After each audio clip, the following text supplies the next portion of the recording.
warahmatullahi wabarakatuh.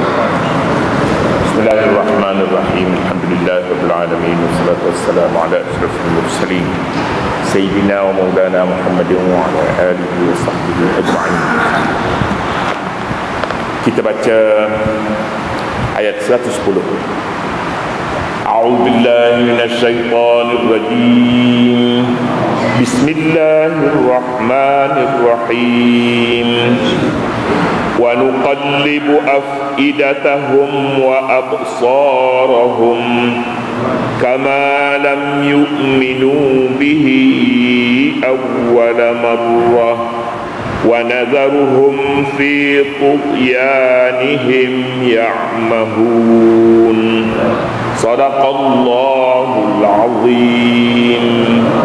Wa nuqallibu afidatahum wa absarahum, dan kami palingkan hati mereka dan pandangan mereka, kama lam yu'minu bihi awwala marrah, sebagaimana mereka tidak mahu beriman kepada ayat-ayat kami ketika datang kepada mereka pada awal mulanya. Wa nadharuhum fi tughyanihim ya'mahun, dan kami biarkan mereka merata-rata di dalam kesesatan mereka dengan bengong. Sambungan pada ayat terdahulu yang terdekat sebelum ini menyatakan orang-orang kafir ini mereka bersumpah sesungguh-sungguhnya jahda imanihim, untuk beriman jika datang kepada mereka ayat-ayat daripada Allah yang sesuai dengan mereka. Langit dan bumi dan apa yang ada belum cukup, mahu ayat-ayat yang lain lagi, ayat lain. Turun malaikat sendiri umpamanya kepada mereka, turun makanan daripada langit bawa kepada mereka dalam satu hidangan pada setiap hari umpamanya, barulah mereka kata mereka akan beriman. Sebenarnya itu dusta. Dusta apa yang ada ini pun sudah cukuplah jika mereka ini benar jujur di dalam akidah mereka.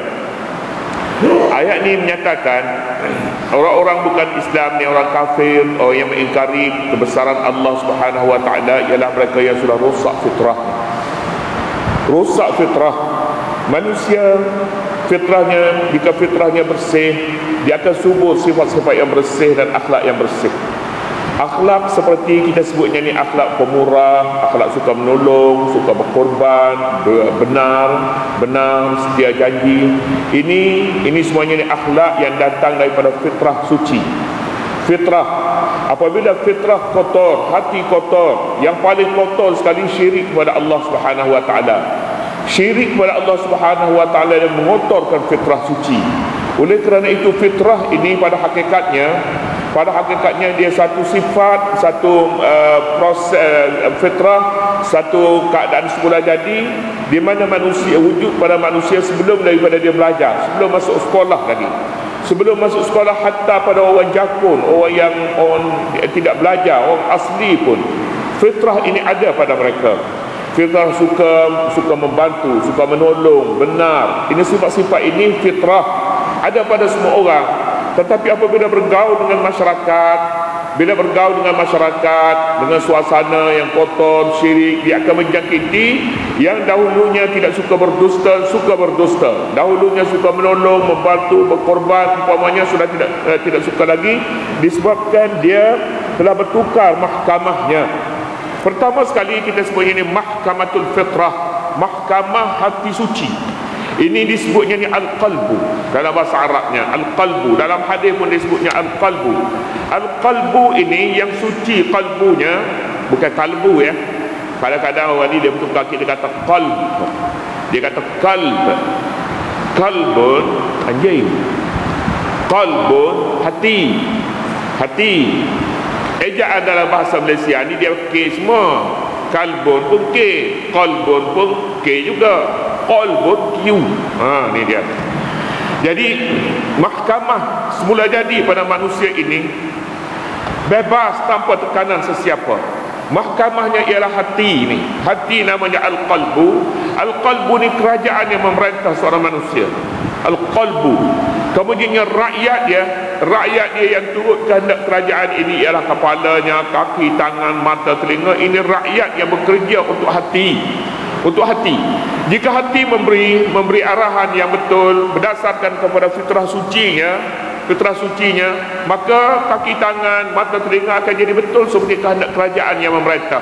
Kerajaan yang memerintah al-qalbu, hati. Oleh kerana itu hati ni bagi Imam Ghazali perlulah dipelihara. Pelihara hati, pelihara daripada dosa. Dosa yang paling buruk sekali ialah syirik. Syirik ni maknanya tidak mengakui kebesaran Allah Subhanahu wa taala. Tidak mengakui. Ataupun syirik yang bertentangan dengan tauhid, itu semuanya ni syiriklah. Mengakui adanya kebesaran selain daripada kebesaran Allah, mengakui adanya yang berkuasa selain daripada Allah. Semua sekali ini hendaklah tunduk kepada hati yang suci, hati yang selalu mempersaksikan asyhadu an la ilaha illallah wa asyhadu anna muhammadar rasulullah. Aku bersaksi bahawa tiada Tuhan, yakni Tuhan yang disembah selain daripada Allah. Tuhan tiada Tuhan, Tuhan yang agung selain daripada keagungan Allah. Tuhan, itulah maknanya la ilaha, tiada Tuhan, yakni yang disembah, yang agung, yang maha agung, yang maha besar, yang maha apa-apa, illallah, kecuali Allah. Mana-mana syahadah yang bertentangan dengan syahadah ini, maka dia sedikit sebanyaknya fitrah sudah rosak. Bila fitrah ini sudah rosak, dia boleh menipu sebagai contoh. Sebab mahkamah fitrah ini mahkamah yang sebenarnya. Ini di sini mahkamah yang menentukan baik buruk. Ini mahkamah hati ini. Mahkamah ni tidak selalunya suci. Tidak.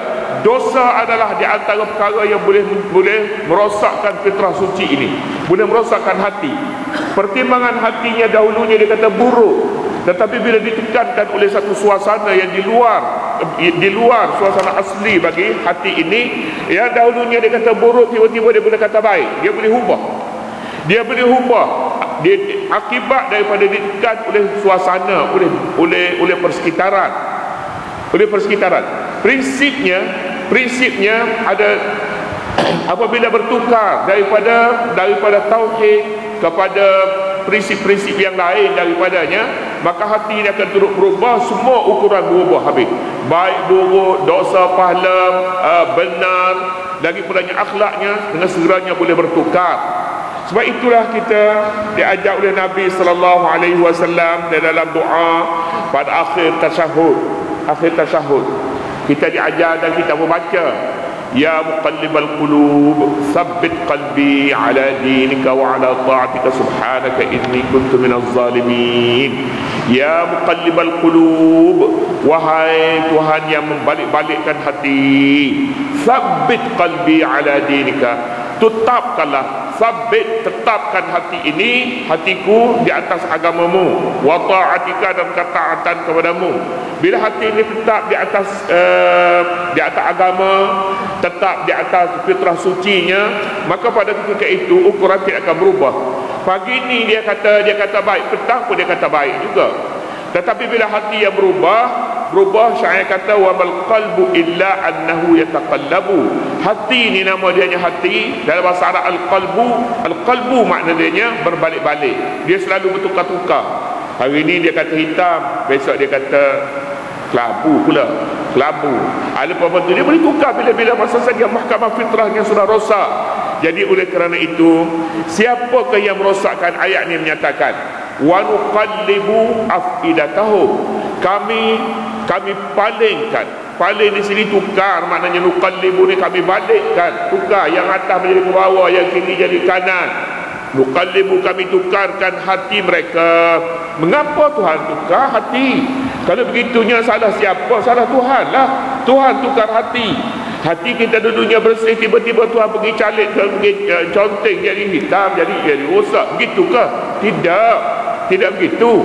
Manusia yang memilih syirik, tidak mengakui kebesaran Allah, tidak patuh kepada perkara-perkara yang berkaitan dengan agamanya, mengikut hukum agamanya, maka dengan sendirinya dia tukar.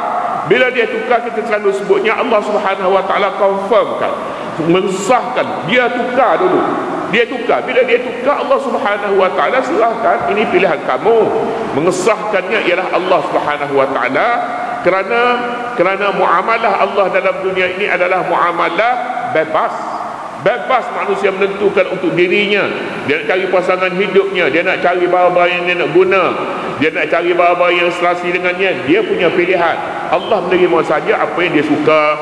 Jadi untuk menyatakan Allah menerima apa yang dia suka, Allah berfirman, wa nuqallibu afidatahum, kami tukarkan hati mereka. Dahulunya dia pegang hatinya suci bersih, tapi sekarang tidak bersih lagi. Hatinya dahulunya satu titik hitam, tapi titik hitam itu dibesarkan menjadi lebih besar sehingga kesucian tidak ada lagi padanya. Kita harus ingat, kita sebutnya dosa syirik itu yang paling besar. Dosa-dosa kecil itu pun dia memainkan peranan untuk mengotorkan hati. Orang dulu orang tua kita katanya gelap perut. Gelap perut, maknanya gelap perut dan apa dia? Itulah dia gelap perut tu. Itu kotor hati itu. Kotor hati. Gelap perut, mengaji susah, semayang malah, ni gelap perut ni. Gelap perut ni artinya kotor, fitrah kotor. Maksiat semuanya ini kotor. Sekalipun dosa kecil.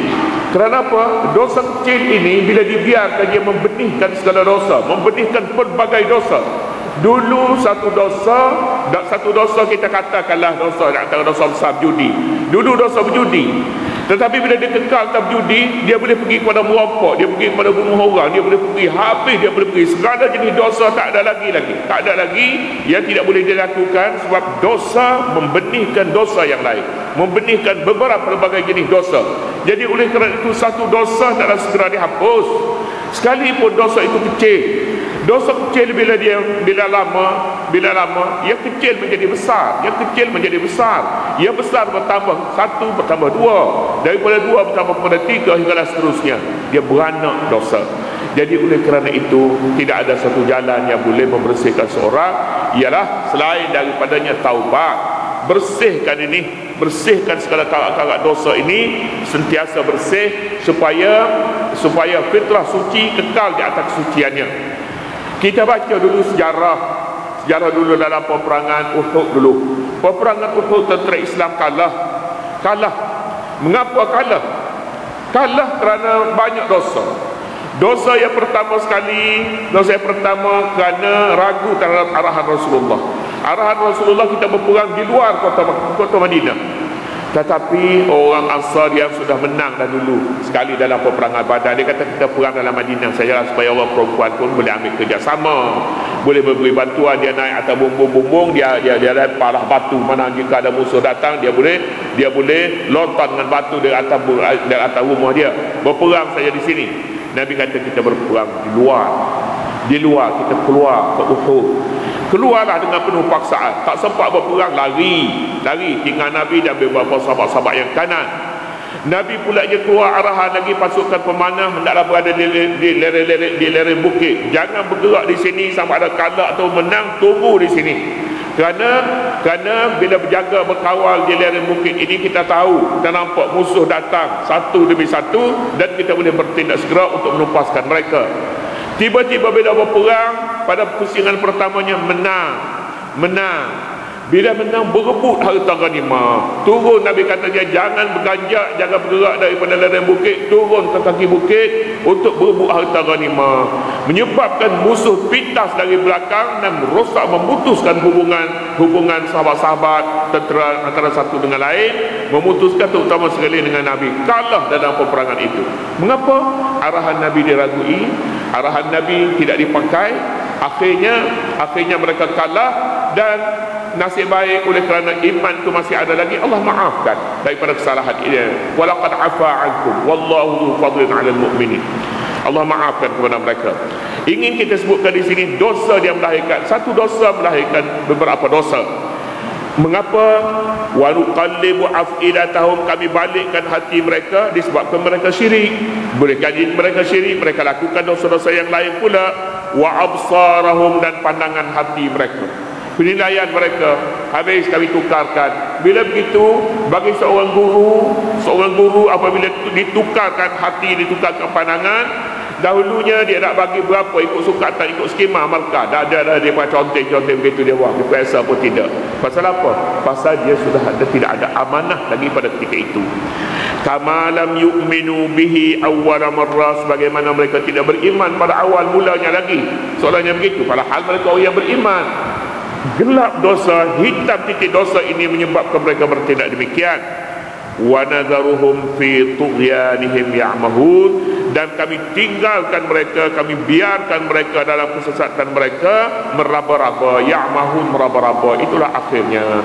Jadi kesimpulan yang boleh ambil di sini ialah manusia ini asalnya fitrahnya bersih. Kebersihan ini melahirkan segala sifat-sifat yang terpuji. Sekalipun dia tidak belajar, sekalipun dia belajar, belum tentu lagi dia belajar ini menjadikan dia lebih bertambah murah, lebih bertambah baik. Tidak juga. Kadang-kadangnya bila belajar pun tekanan nafsu ini lebih besar. Nafsu mahu makan, nafsu minum, mahu harta, mahu ini lebih besar lagi. Walaupun dia belajar tetapi dia tidak sedia berkorban.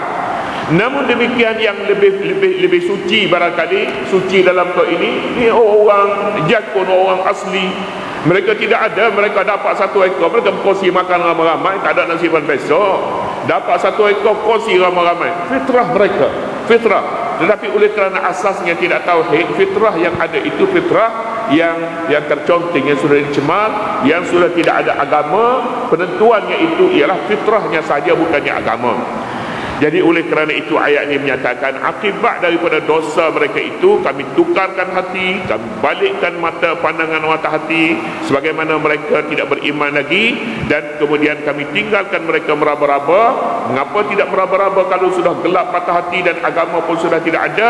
Oleh kerana itu panduan hidup sudah tidak ada lagi. Barang dijauhi Allah Subhanahu wa taala dalam hidup ini, biarlah pegangan kita agama, biarlah hati sentiasa suci, biarlah kita sentiasa berada dalam apa yang disebutnya hidayah Allah.